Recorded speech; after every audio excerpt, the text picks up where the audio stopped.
still not a singer, but hey guys, welcome back to the Review for Few podcast. I'm your host, Avi. It's not a robot, it's actually me, and we're talking Quiz Lady and The Crown Season 6 Part Uno. But first, I've missed some days, so let me catch you guys up and explain myself. I do not owe anybody an explanation, but because I love this podcast so much, I'm going to tell you my explanation. Um, bear with me. Bear with me, okay? I buried my grandmother a couple weekends ago. What is this? Yeah, a couple weekends ago, which is one of the reasons why I did not post anything. I think I posted my episode in October. I got really busy. My grandmother passed away. I was, sad. I'm still sad. I'm still mourning. My whole entire family is. We're very, very sad. She was an angel. And then my usual excuse, schoolwork. I be waiting to the last minute. I be procrastinating so bad. I'm gonna say my hopes for spring semester is to not procrastinate my homework so much, but I'm probably still gonna do that. So, yeah, Anyways, I've learned a lot these past few days, more than I have in my 22 years. My grandmother, she was loved by many. Of course, she was loved by her kids, her grandkids, and her entire family. But she was loved so much more than that. Not only did she love and care for her family, but those who came into her life. And I knew my grandmother had a sweet soul. But, oh my God, I was really trying to do this without showing emotions. But, okay. But, when I heard, stories about her, I didn't realize how big of an impact she had on other people's life, and not just, as our grandmother, as a mother, as a daughter, as a sister, as just so many, titles this woman held in her entire life. And she was just everything. I'll carry my grandmother with me every day because I got to be her granddaughter and spend 21 loving and funny as hell years with her. I will, so sorry. I will always cherish that. And can I just say, her funeral service was so freaking beautiful. I hate the color pink, but seeing my grandmother, um, seeing her face, I know her soul was not there, but seeing her face and knowing that's my grandmother's face, and seeing her all dressed up and her casket and her flowers and my whole family and our coordinating outfits and the pallbearers, it made me love pink because I was like, I've always hated pink because it's such a girly color, but that's literally my grandmother, and it made me love pink a little bit. I'm not going to say I'm a pink person, but um seeing everything and how it was planned out, I just know she would have loved it so much. I don't think she could have asked for a better homegoing if she had a choice. And she took the burden off of my aunts and my mom, and it just goes to show that even in the afterlife, she's still looking out for the people she loves. And that's what just makes me love my grandmother so much. The love I have for my grandmother can't be put into words, but I know she knows my love for her can never be replaced. And, one day I'll find a husband. But that day is not today. That year is not this year. But one day, and, I'm going to tell her all about it. The love she had for her family is the love that I would like to carry on for not only my family, my aunts, my cousins, the little rugrats. I want to carry that on for my future family as well. When the day does come, when I do find a husband, or when I do have kids, I want to carry on the love. I want to carry on her spirit, because so much wouldn't have happened without that lady, and she literally lived up to her name. She was the joy. She was literally the joy to the world in my family. And I I miss my grandmother so much. I hate showing emotion, so I'm very thankful you can only hear my stuffy little voice. You can't see my face. But to my family back in Florida, in Georgia, and wherever else, I want you guys to know I love you so, so much. And just because I don't call doesn't mean I'm not thinking of you. I'm just not a person like, oh, let me pick up the phone and call this person. Like, I'll do it to my friends, but like, it's, I do it, but like, not as often, but it's all love, okay? All right? Okay. Now let's get on with the show. I watched The Quiz Lady on Hulu, which is what we were supposed to talk about the first week of November, but I didn't get to do that. That movie was hilarious. It was anything, it was everything and anything you couldn't expect, you know? And I just think my grandmother, she would have loved this movie because she loved to laugh.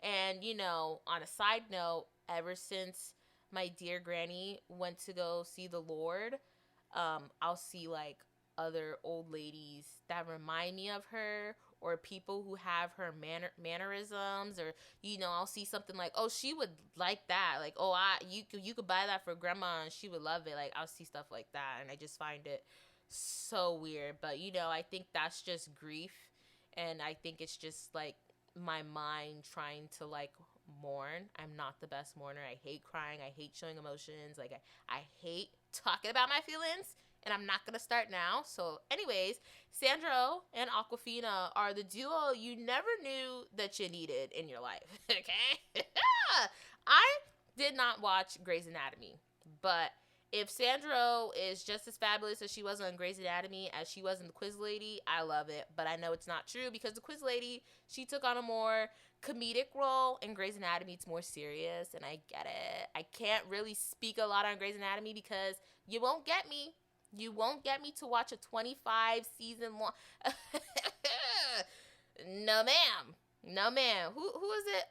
Miss Shonda Rhimes. Let's bring back Bridgerton. I hear people want a season 2 of Queen Charlotte. Let's worry about that. You know, let's leave Grey's Anatomy alone, because I'm still mad at you that you took How to Get Away with Murder down, because Annalise Keaton, stop playing with me.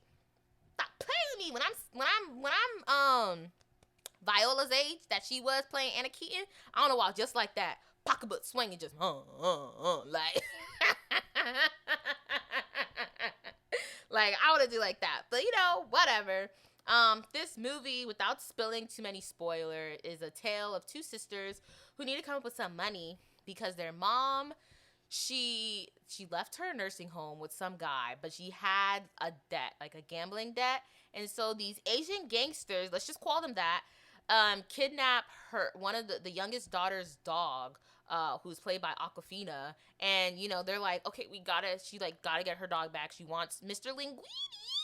She wants Mr. Linguini back. He looks like he's literally just you know, you see like animals and you're just like, damn.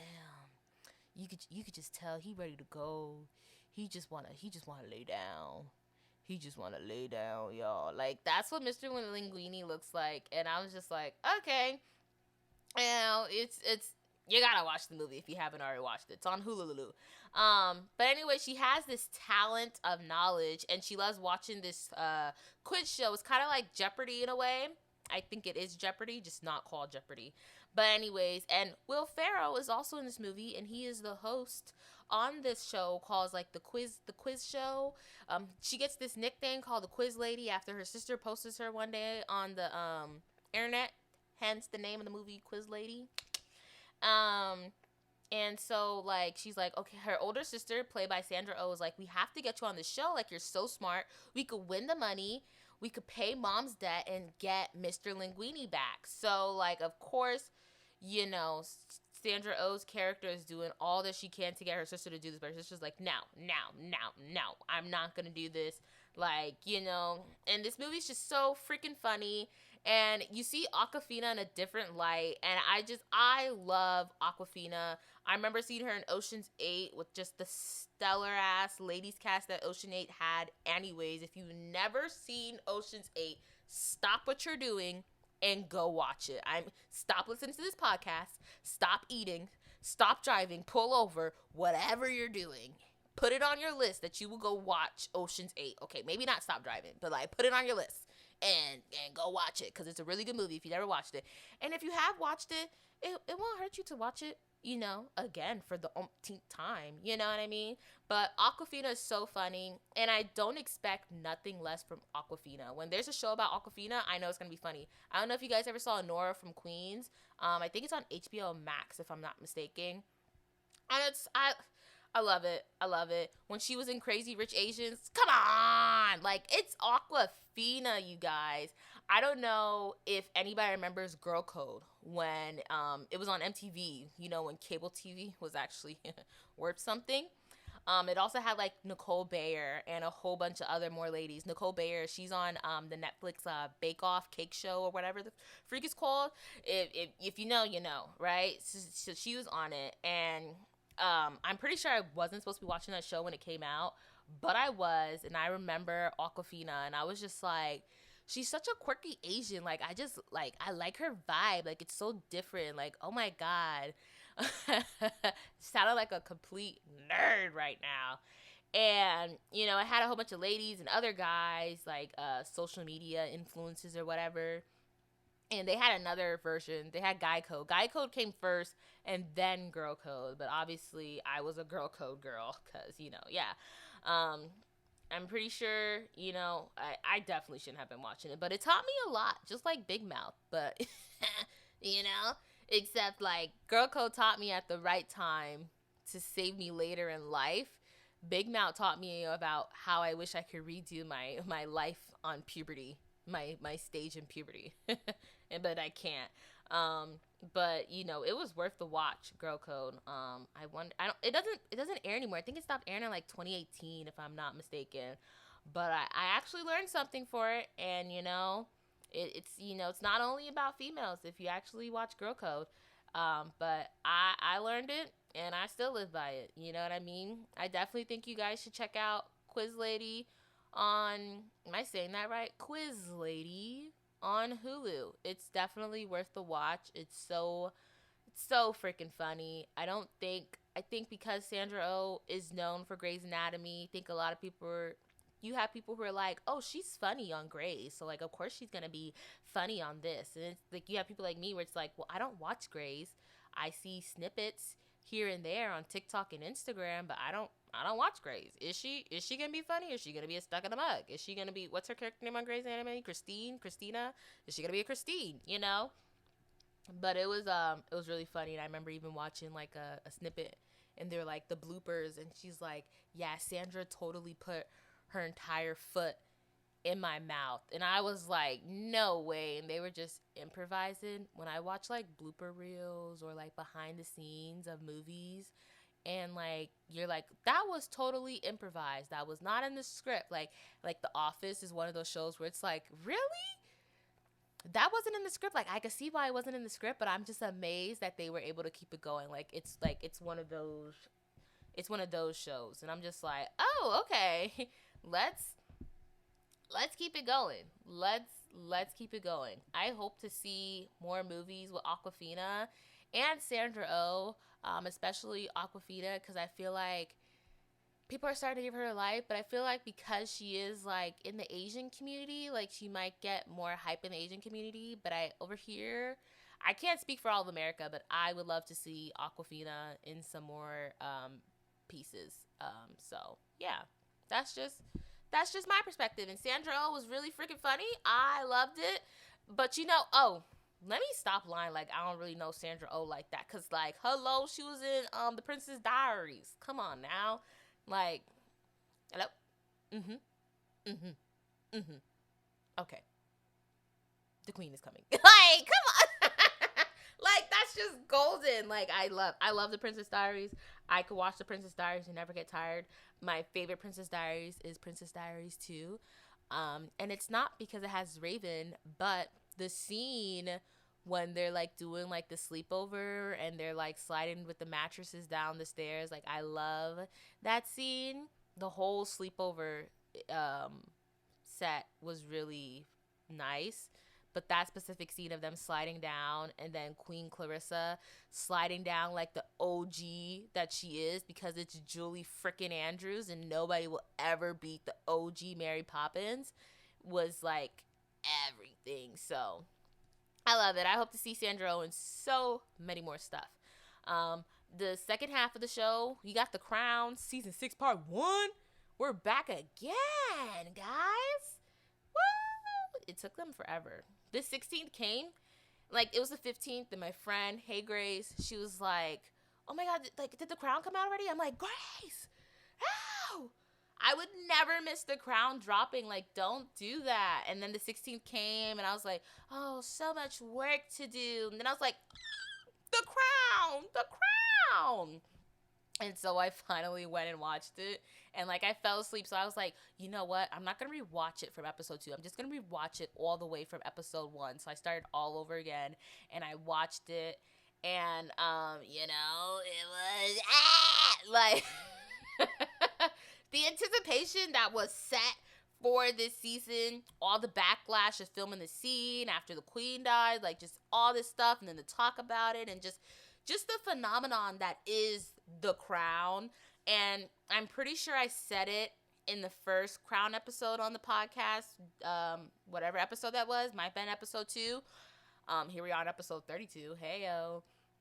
But I liked how, like, The Crown, like, season 1, season 2 had, like, the young characters, and then season 2, season 3, wait, I said that wrong. 1 second. Season 1, season 2 had the young characters. Season 3, season 4 had, kind of, I'm still in my prime, but I'm getting up there. And then season 5 and season 6, I'm not going to say it had the elderly people, but I just love the way they progressed with it. They could have easily put prosthetics on all these characters from season 1, but they decided to change the cast. And I love how, like, you could see, like, okay, obviously it's not going to look exactly like the queen, but the mannerisms, like the way it is, the way it's dressed up, like, I love it. I think my favorite character from The Crown had to be Helena Bonham Carter. And let me tell you why. Not because I'm obsessed with her and love every single thing she's in. Another fantastic lady who was in Ocean's 8. But because, like, when she takes on a role, she takes on a role. And if you ever look up Queen Elizabeth's sister, Princess Margaret, I could see it. But I could also see it in the first Princess Margaret from season 1, season 2. I believe that was played by Vanessa Kirby.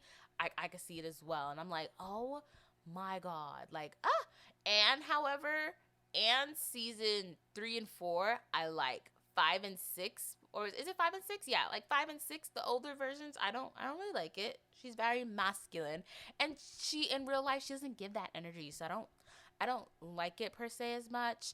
Prince Philip, it's definitely giving Prince Philip. I'm sorry. Are you my dog is having hiccups in her sleep. Okay, but Prince Philip. I can see it. And there's just no words. I can see it. Prince Charles, Mommy, I want a pony. Like, that's what I get from him. And I definitely think, they're doing a good job of portraying him. My bad. King Charles, then Prince Charles. King Charles, what, the third, I think he is? It's definitely something, I'll tell you that. But this season, these 4 measly episodes, man, how they, like, struck my heart, Netflix is really bougie when it comes to their Netflix originals. They've been really bougie and stingy lately, dropping these in parts and whatnot. Like, girl, be FFR, But, the next one drops, like, December 16th, I believe, a whole month later. Yippee-ki-yay. Just in time for Kurma or the holidays or whatever you celebrate. Happy Kwanzaa. But these first 4 episodes of season 6 was really about following Princess Diana leading up to the fateful car crash in Paris in August of 1997. Now, without spoiling these 4 episodes, the events that were portrayed, it seemed like she was so miserable those last couple days of her life. And clearly, I wasn't alive in the 90s. I was far from a freaking thought. My brother was just born, so I definitely wasn't a thought. But when I think about it, I'm like, Diana seemed so happy. All she cared about were her kids and charities. And when she was with her kids, she was with her kids. When she wasn't with her kids, she was doing charity. She was doing works here and there, all over the place. You know what I mean? It was just stuff like that. And it just seems so miserable.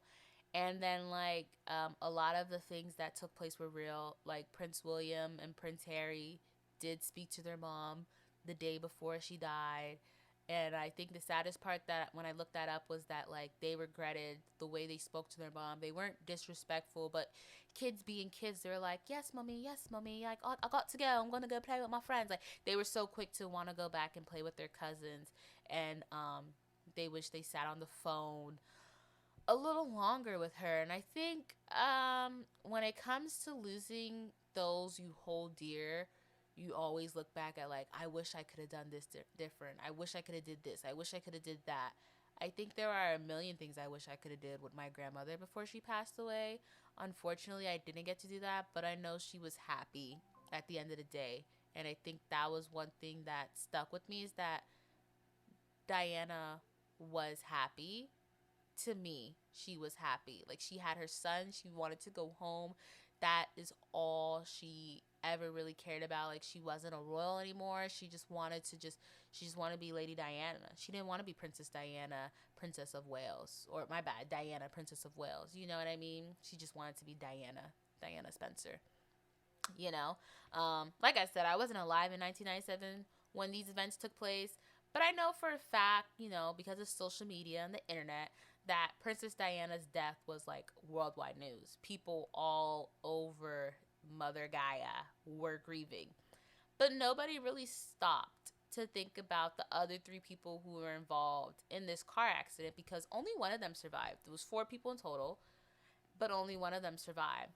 Unfortunately, Diana's friend, partner, whatever you want to call him, Dodi Fayed, he was instantly killed in the car crash. He was pronounced DOA, dead on. That's dead on arrival. He was pronounced dead at the scene, um, and she was taken to the hospital where she later succumbed to her injuries. And they said she was conscious, and that her last words were like, "Oh, leave me alone." Like, and it's like, that's so sad. Like, even in death, this lady was like, like, I don't want to say even in death, but this lady was like just like in pain. She just had this, she's in this terrible car accident. You still have paparazzi hounding her. Like, it was just terrible, you know. But it was just something. The driver, he also died in the accident along with Dodie. Those two were pronounced dead on the scene. The bodyguard, Trevor, I believe that's his name, he was the only survivor. Even though they weren't charged, the paparazzi did play a role in the events, and I will fully stand by that, because they were just hounding her, like just hounding her down, you know. However, they weren't the reason for the car accident. Like I said, they weren't charged with anything. The car lost control because the driver was intoxicated. He was found, like, I think 3 times over the legal limit in Paris, and I think he also had drugs in his system. And he tipped off the paparazzi as well. So it's like, come on, dude, like, BFFR. Um, Watching the last episode though, um, I don't want to give away too much, but watching the last episode, I was watching it, but like I had to take a moment, because it's like, bro, this episode is so sad. And I don't know, it's because like I'm not trying to make this episode all about it, but like I am grieving, and I'm easily triggered at this moment. And watching the emotions that these actors portrayed, even though it's like completely dramatized, it just made me feel so bad. Um, I don't want to spoil it, but I have to tell you guys this.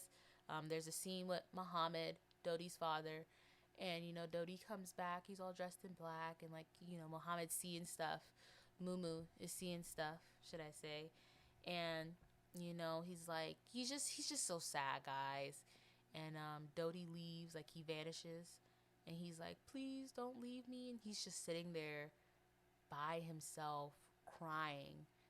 And like, I know it's a complete show, it's completely dramatized, but immediately I wanted to like hug him and be like, it's okay. And I don't like hugging people, but I wanted to like reassure him, like, hey, it's okay, like, it's okay. Like, it was just so sad.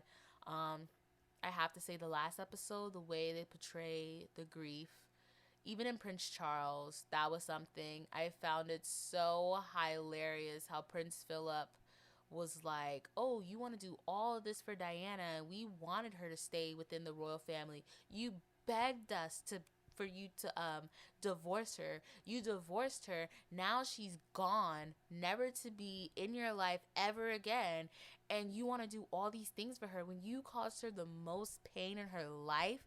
Something along those lines. And I was like, "Damn, your daddy schooled you. Damn, daddy." Like, it was given. It was given. And even seeing like Queen Elizabeth, that lady knew she wanted to cry, but she didn't cry. She was stone cold, but that's the way she was raised, you know. She's like, the crown does not, like, she's not even a human being. She's just an object, so she can't show emotions. Like, it's like, I could not be in the royal family. Like, I couldn't be, like, a senior royal in the royal family. That's just not it, you know. But they did a good job, you know what I mean? Prince Charles, like, say what you want. Once upon a time, he was married to this girl, and yes, he did cause her so much pain, but he also made two loving things out of this, and that was their sons. So, you know, it's gonna hurt. And, you know, the toughest thing was on the kids. Harry was like 12, William was like 15, and I found it so sad how Diana, she had a gift for him, and like he had it. I would have never opened that gift. I would have just looked at that gift and bawled my eyes out because that was the last thing my mom wrote to me. Are you kidding me? And like how they had to walk behind their mother's coffin and everything like that. And they showed it how like the royal family didn't want to do that. And a part of me believes that the royal family did not want to do like a big state ceremonial funeral for Diana. But then a part of me also thinks like, nah, I think they wanted something off of it because Diana shaped the royal family in a way. For the 80s and 90s, she shaped the royal family in a way. And if she was still alive today, best believe she would still be doing what she do, okay? Making bitches purr. But I felt really sad for them. I don't know about y'all, but I'm ready to see these next 4 or 5 or however many episodes, Netflix bougie ass, for this next drop. You know, it gets to show William and Kate falling in love. And can I just say, ladies and gentlemen, I saw the preview, and I don't know who they got to portray Kate, but she's not even gay. I don't know what that is. She's not giving Kate. It's not it. It's not it at all. And like the next, like the preview, it's like how you would picture like girls screaming over like NSYNC or Backstreet Boys or even like One Direction, like, oh my god, he's so fine. Something I never understood. Which, side note, I guess I do like boy bands, but like I don't like boy bands. You know, there's only two I like, and that's Mindless Behavior because one, they're not a stereotypical all boy band, and then like Big Time Rush, but I think that's because of the TV show, because the TV show was really funny when I was a kid, and you know I just don't like the stereotypical boy bands, and they were really funny, like, and they had the vocal powers, and it was worth it. They had the comedy, the voice, and it was working for them. So you know that's how I feel about that. You guys, whenever The Crown Part 2 drops, best believe we're going to be talking about it. But until then, next week, Harriet is on Netflix. You know, Netflix all of a sudden got this money to go pick up other high and mighty stuff, but not put out new shows. But whatever. I ain't for to complain. Back up off me, cuz. You know, but I'll be watching it this week. It has Cynthia, can't say her last name. She has such a beautiful voice. And I love the song Stand Up from Harriet. But I never watched Harriet because I was like, I'm not going to the movie theaters. Like, I'm not doing that. COVID ruined movie theaters for me. And I slowly worked my way to getting back to the movie theaters. And when I mean slowly, I mean slowly. I think I've seen probably like 2 movies in theaters, 3 movies in theaters since COVID. I think one was like The Minions, which I saw with my friend and her son. I saw, you know, the second Black Panther last year. And then I saw Mario earlier this year, I believe. So yeah, like I've slowly worked my way back to it. But you know, it's on the list. We're for to talk about it. We're for to see how it goes. We're gonna stand up, you know, and we're just gonna I can't even take myself serious, but you know, Um, as always, I want to thank you guys for tuning in and listening to the Review for Few podcast. And I just want to say that, um, I don't have a lot of subscribers, but I love doing this, and it makes me feel happy when like I say all the time, when I'm gone for periods of time, like a week or 2 or 4 months, is that I miss doing this because it does make me happy and it gives me a sense of peace, and tranquility, especially with everything that's going on right now. I just want to say thank you guys for listening. Make sure you like and subscribe. Feel free to comment down below to keep up with the views and show some love or hate by telling your buddies. Just keeping up with the views. But as always, happy listening, y'all.